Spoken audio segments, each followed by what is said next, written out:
ఈ వీడియోలో అందరికీ నచ్చిన విధంగా మాట్లాడకపోవచ్చు, బట్ నాకు వచ్చిన విధంగా మాట్లాడడం జరిగింది. అందరూ ఈ వీడియో చూసి అర్థం చేసుకోగలరు. ఇంకా లేట్ చేయకుండా వీడియోలో వెళ్ళిపోదాం. Hi friends, welcome to our channel. Volunteer వ్యవస్థ గురించి నేను కొంచెం సేపు మాట్లాడాలనుకుంటున్నాను. దానికి మీకు తప్పుగా ఉండొచ్చు, రైట్ ఉండొచ్చు. అలాగే ఈ వాలంటీర్ వ్యవస్థ గురించి నేను కొంచెం సేపు మీకు అర్థమైన రీతిలో అలాగే ఏం చేయాలి, ఈ వాలంటీర్ వ్యవస్థ తొలగించడం పైన నేను వీడియో అనేది చేయడం జరుగుతుంది. అలాగే పేపర్లో కూడా పడిందండి, వాలంటీర్ వ్యవస్థ కొనసాగించాలని చెప్పేసి ధర్నాలు చేయడం జరిగింది నాయకులు.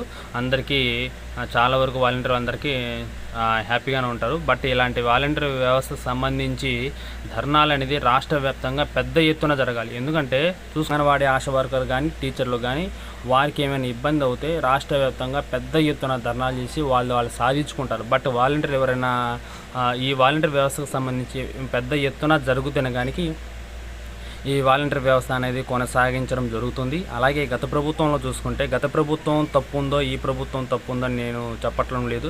ప్రజెంట్ ఉన్న ప్రభుత్వం ఏం చెప్తుందంటే గత ప్రభుత్వం వాళ్ళు రెన్యువల్ చేయలేదు, 1 year ముందే రెన్యువల్ చేయకుండా ఉంచారు కాబట్టి మేము దాన్ని రెన్యువల్ చేయలేమని చెప్పారు. తలుచుకుంటే ఎంత అండి, వాలంటీర్ వ్యవస్థ కొనసాగించాలంటే గత ప్రభుత్వం రెన్యువల్ చేయలేదు, ఈ ప్రభుత్వం రెన్యువల్ చేసి ఈ నిరుద్యోగత అనేది ఆపుకోవచ్చు కదా. అంటే ఎంత పెరుగుతుంది నిరుద్యోగత? 2,60,000 మంది. ఈ 2,60,000 మంది పొట్ట కొట్టినట్టే కదా. దాదాపు ఎన్నికల్లో ఏం చెప్పారండి, ఎన్నికల్లో 5,000 ఏం సరిపోతుంది, 10,000 ఇస్తామని చెప్పారు. ఈ 10,000 ఏమైనా కాదు కదా, ఉన్న 5,000 కూడా లాగేసుకున్నారు. ఇప్పుడు వాళ్ళందరికీ రోడ్డున పడినట్టే కదా. పెద్ద ఎత్తున ఈ ధర్నాలు జరుగుతాయి కానీ ఈ వాలంటీర్ గురించి ప్రజల్లో కానీ అధికారుల్లో కానీ వెళ్ళడం జరుగుతుంది. అలాగే చూడండి, ఇంకా చెప్పాలనుకుంటే అంగన్వాడీ ఆశా వర్కర్లు 2019-2024 మధ్యలో ఒక పెద్ద ఎత్తున ధర్నా అనేది ఒకసారి జరిగిందండి. అది నాకు టైం కూడా పెద్ద గుర్తులేదు. వాళ్ళకి ఏంటంటే శాలరీలు పెరగాలని చెప్పేసి వాళ్ళకి కావాల్సిన డిమాండ్ నెరవేర్చుకోవడానికి పెద్ద ఎత్తున ధర్నాలు చేసి వారికి కావాల్సిన డిమాండ్ నెరవేర్చుకున్నారు. పెద్ద ఎత్తున జరిగింది. అంగన్వాడీ ఆశా వర్కర్స్ అలాగే టీచర్లు వీళ్ళందరూ కలిసి పోరాడితే కానీ పెద్ద ఎత్తున జరగడం జరిగింది.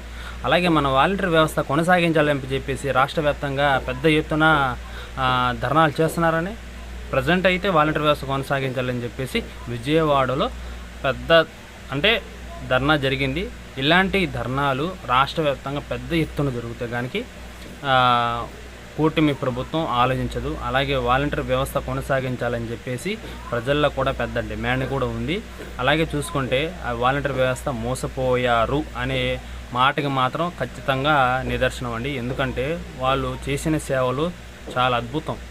ఆలోచించుకోవాలనుకుంటే ఒకసారి చూడండి, వాలంటీర్ వ్యవస్థ కొనసాగించాలి లేదా అనేది సస్పెండ్ అనేది కూటమి ప్రభుత్వం వచ్చిన తర్వాత 6 నెలల తర్వాత చెప్పడం జరిగింది. చూసుకోండి, జూన్ 2024 జూన్లో కూటమి ప్రభుత్వం అప్పటికీ శాలరీలు ఇవ్వలేదు, చాలా నెలలు ఆపింది.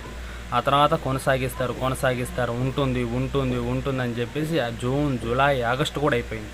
అసెంబ్లీ సమావేశాలు కూడా జరుగుతున్న టైంలో పెద్ద ఎత్తున బాంబు పిలిచారు. ఏంటంటే గత ప్రభుత్వం కాలంలో వాలంటీర్ వ్యవస్థ అనేది రెన్యువల్ చేయలేదు కాబట్టి మేము ఇప్పుడు రెన్యువల్ చేయలేం, వాలంటీర్ వ్యవస్థ ఉందా అనేది ప్రశ్నించారు.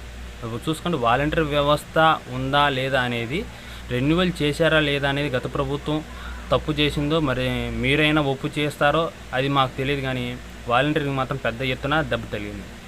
ఏంటంటే చూడండి, 2,60,000 మంది రోడ్డును పడ్డారనేగా ఇప్పుడు అర్థం. వాళ్ళకి 10,000 ఇస్తామని చెప్పేసి కూటమి ప్రభుత్వం పెద్ద ఎత్తున ప్రచారం చేసి వాళ్ళ సెంటిమెంట్తో ఆడుకున్నట్టే. ఇప్పుడు రెన్యువల్ చేయలేదు. ఈ ప్రభుత్వం తలుచుకుంటే ఎంతసేపు అంటే రెన్యువల్ చేయడం. వారికి వాలంటీర్ వ్యవస్థ కొనసాగించాలని చెప్పేసి వాళ్ళకి ఉంటే కనుక ఖచ్చితంగా కొనసాగిస్తారు. కొనసాగించకూడదు లేదా వాళ్ళు ఆ పార్టీ వాళ్ళు ఈ పార్టీ వాళ్ళు అనుకుంటే మాత్రం కొనసాగించలేరు అని నేను అనుకుంటున్నానండి. ఇది ఎవరి ఉద్దేశం కాదు. అలాగే 10,000 ఇస్తామని చెప్పారు, అది మోసపోవడం జరిగింది. అసలు చూడండి, ఆ విజయవాడలో వరదలు వచ్చినాయి. ఈ వరదలు వచ్చినప్పుడు కూడా కూటమి ప్రభుత్వం నైట్ ఒక మీటింగ్ పెట్టేసి విజయవాడలో ఉన్న వాలంటీర్లు అందరినీ తీసేసుకొని సేవలు అనేది చెయ్యాలి, వాళ్ళు పిలిపించుకొని వాళ్ళు కొనసాగిస్తారు మిమ్మల్ని కొనసాగిస్తామని చెప్పేసి పెద్ద ఎత్తున మళ్ళీ ప్రచారంలాగా మాట్లాడుకొని నైట్ పిలిపించి ఒక వారం రోజులు సేవలు అనేది చేపించుకున్నారండి. ఒక్క రూపాయి ఇవ్వలే, ఏం లేదు, శాలరీ లేదు, ఏం లేదు, ఎక్స్ట్రా ఏం లేదు. వాళ్ళకి మళ్ళీ అప్పటికప్పుడు ఫోన్ తీసేసుకున్న వాళ్ళు మళ్ళీ ఫోన్లు ఇచ్చారు, మళ్ళీ ఫోన్లు తీసేసుకున్నారు. వీళ్ళ దగ్గర ఉన్న బయోమెట్రిక్ ఫోన్లు అన్నీ తీసేసుకోవడం జరిగింది. అప్పటికప్పుడు అన్ని సేవలు కావాల్సినప్పుడు మాత్రం వాలంటీర్లు గుర్తొస్తారు. ఇప్పుడు కరోనా వస్తే ఇప్పుడు జియో రెన్యువల్ చేస్తారని మీరు ఖచ్చితంగా చేస్తారు. ఇప్పుడు ఈ టైంలో కరోనా వచ్చింది అనుకోండి, ఇప్పుడు కొనసాగిస్తారు కానీ మీరు ఈ ప్రశ్న ఓన్లీ కొనసాగించాలా వద్దా అనేది గురించి నేను మాట్లాడుతున్నాను అండి. అలాగే చూసుకున్న కరోనా టైంలో వాలంటీర్ చేసిన సేవ అద్భుతం. పలానా ఇంట్లో ఎవరు వెళ్ళలేని ప్లేస్లో వాలంటీర్ వెళ్ళి వాళ్ళకి కూరగాయలు ఇవ్వటం కానీ, వాళ్ళకి మందులు ఇవ్వటం కానీ, వాళ్ళకి ఎలాంటి ఇబ్బందులు ఉన్న ప్రతి ఇబ్బంది ప్రతి 50 ఇళ్ళలో ఒక ఫ్యామిలీ మెంబర్ లాగా ఉండి సేవలు చేసుకుని వచ్చారు. అలాగే చూడండి, పెన్షన్లు ఏ రోజు కూడా ఇబ్బంది కలగలేదు. అలాగే గవర్నమెంట్కి సంబంధించి ఎలాంటి పథకాలకు సంబంధించి అయినా సరే అద్భుతంగా వర్క్ చేశారు. ఇలాంటి చెప్పుకోవాలంటే చాలా విషయాలు ఉంది. పెన్షన్లు ఇవ్వటంలో ఫలానా ఎంత దూరంలో ఉన్న హాస్పిటల్లో ఉన్నా సరే ఎంత దూరంలోనే వెళ్ళి పెన్షన్ ఇచ్చేసి రావటం జరిగింది. అలాంటి కార్యక్రమాలు ఎన్నో చేశారు.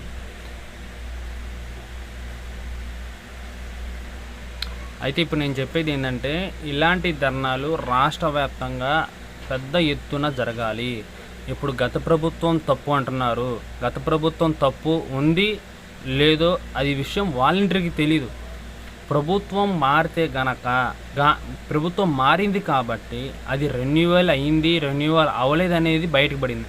అది వాలంటీర్ తప్ప అనేది వాలంటీర్లు తప్ప. వాలంటీర్లు రెన్యువల్ చేశారు, రెన్యువల్ చేయలేదు అనే విషయం ఒక సంవత్సరం ముందే తెలిస్తే వాలంటీర్లు అందరికీ 2,60,000 మందికి మీ వాలంటీర్ వ్యవస్థ ఇంకా రెన్యువల్ చేయలేదు కాబట్టి మీ వాలంటీర్ వ్యవస్థ ఉండదని చెప్పేసి 2023లోనే ఎవరైనా చెప్పారండి? ఆ ప్రభుత్వంలో ఉన్నప్పుడు ఎవరు చెప్పలేదు. అది ఎవరు తప్పు? అది వాలంటీర్ వాళ్ళ తప్ప? చెప్పండి. అది వాళ్ళ తప్పు వీళ్ళ తప్పు అనేది జరిగింది. దాన్ని సరిపెట్టుకొని సరిదిద్దుకోవాల్సిన అవసరం కూడా ఉంది.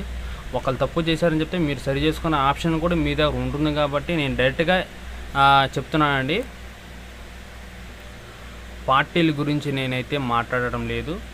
బట్ ఓన్లీ ఈ వాలంటరీ వ్యవస్థ కొనసాగించాలి, వారికి ఉద్యోగ భద్రత ఇవ్వాలి అని చెప్పేసి మాత్రమే నేను చెప్పడం జరుగుతుంది.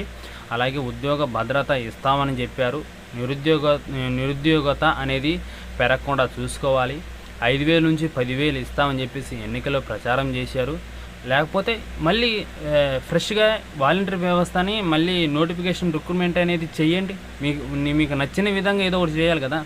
ఆ 2,60,000 మందిలో దాదాపు ఆ ప్రభుత్వమే రాజీనామా చేశారు అని చెప్పేసి మీరు చెప్పుకోవడం జరుగుతుంది. ప్రజెంట్ కూటమి ప్రభుత్వం అది అవునా కాదనేది మీరు ఒకసారి నిర్ధారించుకోండి. అది అన్నీ చేయాలనుకుంటే, నియమించుకోవాలనుకుంటే అది ఎంత పెద్ద పని అయినా కూడా కాదు.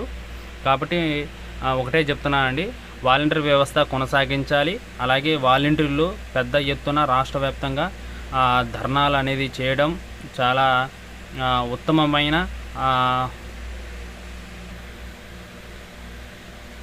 నిర్ణయం అనుకోవాలి. అలాగే